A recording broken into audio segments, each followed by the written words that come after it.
नमस्कार दोस्तों, स्वागत है आपका हमारे चैनल ए रियल स्टोरी पर। दोस्तों, आज मैं जन्माष्टमी के अवसर पर आपको इस वीडियो में बताऊंगा कि श्री कृष्ण के जाने के बाद राधा का क्या हुआ और कन्हैया ने क्यों तोड़ी थी बांसुरी।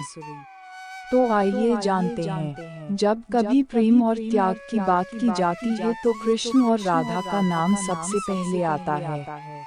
लेकिन क्या कृष्ण भक्त जानते हैं कि उनकी प्रिय राधा की मृत्यु कैसे हुई थी और आखिर क्यों श्री कृष्ण को अपनी बांसुरी तोड़नी पड़ी थी। राधा श्री कृष्ण के बचपन की प्यार थी।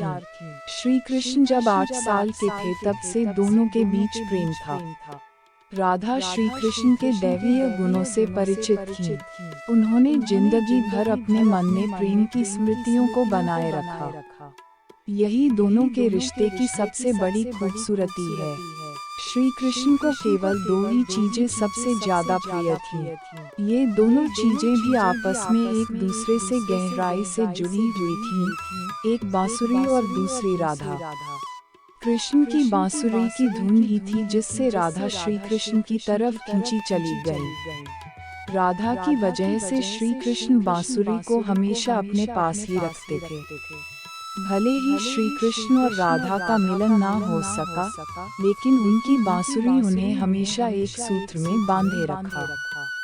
श्री कृष्ण के जितने भी चित्रण मिलते हैं, उनमें बांसुरी जरूर रहती है। बांसुरी श्री कृष्ण के राधा के प्रति प्रेम का प्रतीक है। भगवान श्री कृष्ण से राधा पहली बार तब अलग हुई जब मामा कंस ने बलराम और कृष्ण को आमंत्रित किया।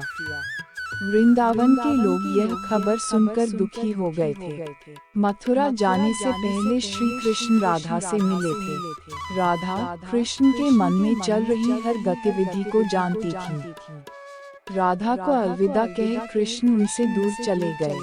कृष्ण राधा से ये वादा करके गए थे कि वो वापस आएंगे, लेकिन कृष्ण राधा के पास वापस नहीं आए। उनकी शादी भी रुक्मिणी से हो गई। रुक्मिणी ने भी श्री कृष्ण को पाने के लिए बहुत जतन किए थे। श्री कृष्ण से विवाह के लिए वह अपने भाई रुक्मी के खिलाफ चली गई। रुक्मिणी ने श्री कृष्ण को एक प्रेम पत्र भी भेजा था कि वह आकर उन्हें अपने साथ ले जाएं। इसके बाद ही कृष्ण रुक्मिणी के पास गए और उनसे शादी की। कृष्ण के वृंदावन छोड़ने के बाद से ही राधा का वर्णन बहुत कम हो गया।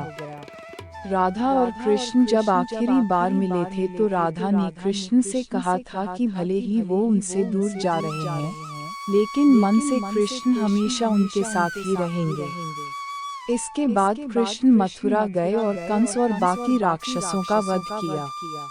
इसके बाद प्रजा की रक्षा के लिए कृष्ण द्वारका चले गए और द्वारकाधीश के नाम से लोकप्रिय हुए। जब कृष्ण वृंदावन से निकल गए, तब राधा की जिंदगी ने अलग ही मोड़ ले लिया था। राधा की शादी एक यादव से हो गई। राधा ने अपने दाम्पत्य जीवन की सारी रस्में निभाई और बूढ़ी हुई, लेकिन उनका मन तब भी कृष्ण के लिए समर्पित था। राधा ने पत्नी के तौर पर अपने सारे कर्तव्य पूरे किए। दूसरी तरफ श्री कृष्ण ने अपने दैवीय कर्तव्य निभाए। सारे कर्तव्यों से मुक्त होने के बाद राधा आखिरी बार अपने प्रियतम कृष्ण से मिलने गईं। जब वह द्वारका पहुंची तो उन्होंने कृष्ण की रुक्मिणी और सत्यभामा से विवाह के बारे में सुना, लेकिन वह दुखी नहीं हुई। जब कृष्ण ने राधा को देखा तो बहुत प्रसन्न हुए। दोनों संकेतों की भाषा में एक दूसरे से काफी देर तक बातें करते रहे। राधा को श्री कृष्ण की नगरी द्वारिका में कोई नहीं पहचानता था। राधा के अनुरोध पर कृष्ण ने उन्हें महल में एक देविका के रूप में नियुक्त किया।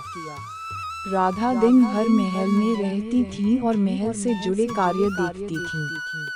मौका मिलते ही वह कृष्ण के दर्शन कर लेती थी, लेकिन महल में राधा ने श्री कृष्ण के साथ पहले की तरह का आध्यात्मिक जुड़ाव महसूस नहीं कर पा रही थी। इसलिए राधा ने महल से दूर जाना तय किया। उन्होंने सोचा कि वह दूर जाकर दोबारा श्री कृष्ण के साथ गहरा आत्मीय संबंध स्थापित कर पाएंगी। उन्हें नहीं पता था कि वह कहाँ जा रही हैं, लेकिन भगवान श्री कृष्ण जानते थे। धीरे धीरे समय बीता और राधा बिल्कुल अकेली और कमजोर हो गई। उस वक्त उन्हें भगवान श्री कृष्ण की आवश्यकता पड़ी। आखिरी समय में भगवान श्री कृष्ण उनके सामने आ गए। कृष्ण ने राधा से कहा कि वह उनसे कुछ मांगे, लेकिन राधा ने मना कर दिया। कृष्ण के दोबारा अनुरोध करने पर राधा ने कहा कि वह आखिरी बार उन्हें बांसुरी बजाते देखना चाहती हैं। श्री कृष्ण ने बांसुरी ली और बेहद सुरीली धुन में बजाने लगे। श्री कृष्ण ने दिन रात बांसुरी बजाई, जब तक राधा आध्यात्मिक रूप से कृष्ण में विलीन नहीं हो गई। बांसुरी की धुन सुनते सुनते राधा ने अपने शरीर का त्याग कर दिया। कृष्ण जानते थे कि उनका प्रेम अमर है, बावजूद वे राधा की मृत्यु को बर्दाश्त नहीं कर सके। कृष्ण ने प्रेम के प्रतीकात्मक अंत के रूप में बांसुरी तोड़कर झाड़ी में फेंक दी। उसके बाद से श्री कृष्ण ने जीवन भर बांसुरी या कोई अन्य वादक यंत्र नहीं बजाया। दोस्तों, अगर आपको धार्मिक कहानी पढ़ना या सुनना पसंद है और राधा कृष्ण की ये पौराणिक कहानी अच्छी लगी हो तो चैनल सब्सक्राइब करना ना भूलें।